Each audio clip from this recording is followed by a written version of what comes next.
Hey, greetings YouTube. This is the 150-gallon tank in the living room, planted of course. It's been quite a while since I've published a video. There's a very good reason for that.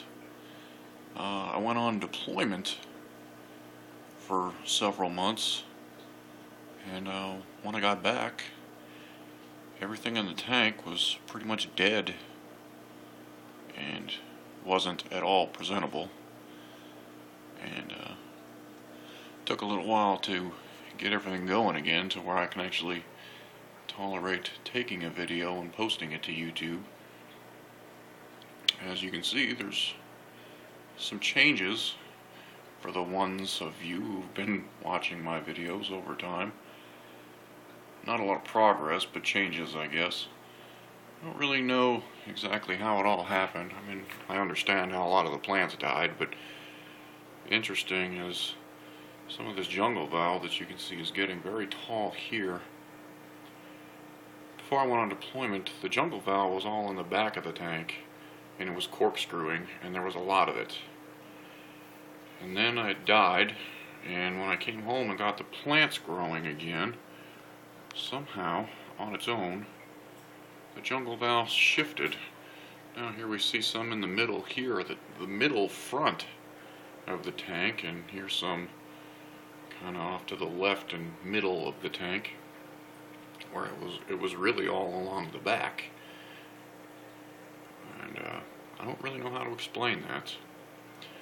The dwarf sage is starting to spread really thick in the middle and getting tall. Might have to trim it. And a lot of the debris you see in the water, that's actually the roots of the duckweed. I did just finish a water change. There's my trusty python right there. I just finished. Figured I'd take a video real fast. I pulled the duckweed in from the pond outside, and when it was growing out there, the roots got really long. And whenever I bring it into the fish tank, a lot of the roots break off. Maybe from a little bit of the extra water flow from the filter. Mind the equipment in the back. I don't really care for it, but it is what it is. A lot of the roots already kind of gathering on the filter intake back there. I got this Anacharis. That's the new addition to the tank, I suppose. Starting to grow and spread decently well. I guess they call it Elodea plant these days. I don't know. It's a cheap plant, and I never really had much luck with it in the beginning, but I kind of stuck it out this time, and it's actually growing and coming in really well. All the other plants seem to be doing very well. The red crypts, not coming up very red on camera, but they're not doing too bad. Everything in here is doing really well. The fish survived. There's not really too many new fish in this tank. I haven't had a chance. I've had some losses since I deployed and then came back. I lost a couple of my loaches. I had 6 initially, and I'm down to 3. So a couple are missing since I've been gone and come back. Some of the tetras the same. A couple of those die off, but they're tetras. That's kind of what they do. But I'm pretty satisfied all told. The duckweed's doing really well up there, pretty much covering the entire top of the tank at this point. I struggled initially when I set the tank back up when I got home, or kind of started with the plants. I got a lot of algae and a lot of die-off, and the CO2 wasn't maintaining proper levels in the water very well. I didn't have the duckweed in the tank yet, and things just weren't really coming together. Things haven't really started coming together up until a couple weeks ago. I added the duckweed, and I turned that filter off back there, the hang-on back. It's a Penguin 350 filter. Turned it off. The water flow coming in from the top of the tank was just agitating the surface too much, and I was losing tons of CO2, and I couldn't maintain the levels, and the plants were just dying. And there's some of the leaves where you can see the effects of that. Straight back there, dead center, you can see a leaf that just isn't really doing so well. And I've trimmed a lot of them since then, but I've left a couple just for the sake of showing what the plants kind of look like. and what they're starting to look like. As you can see up front here, some healthy leaves down there, center, a leaf starting to sprout. The swords have actually made quite a recovery in the last couple weeks. And I don't know how well that'll come up on camera, but heck, everything really has made a drastic recovery over the last coming weeks.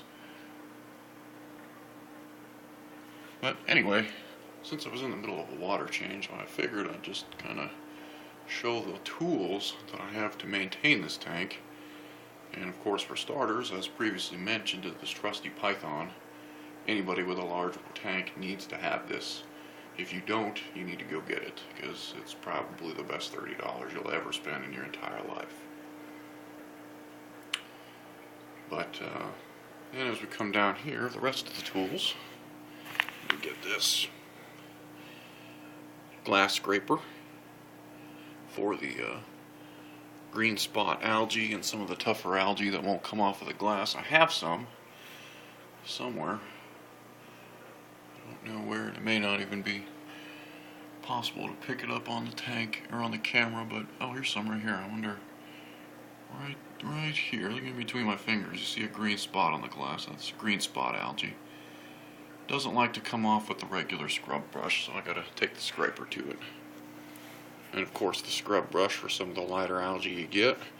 I got this little brush here. This comes in handy for when, after I fill the tank, as I'm draining the water, the duckweed, as the water levels come down, the duckweed kind of sticks to the side of the glass, and as it dries, it just sticks there. Even after I fill it back up, it'll stay on the glass. So I take this little trusty brush and scrub it off, get it back into the water. Pruning scissors, necessary for planted tanks. And of course a pair of industrial tweezers, about a foot long.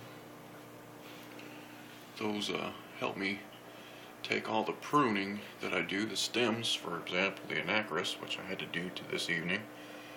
And I grab the stems of the Anacris by the tips of the tweezers, and it enables me to really jam the plants down into the soil. Remember, this is a dirted tank, so there's real soil under that gravel.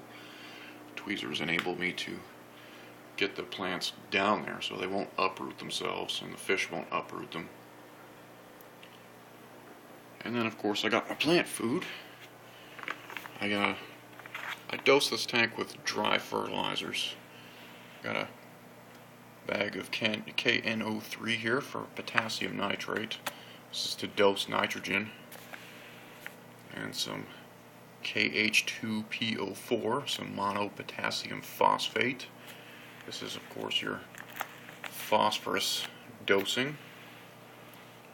And then here is some KS2O4, some potassium nitrate, or excuse me, potassium sulfate.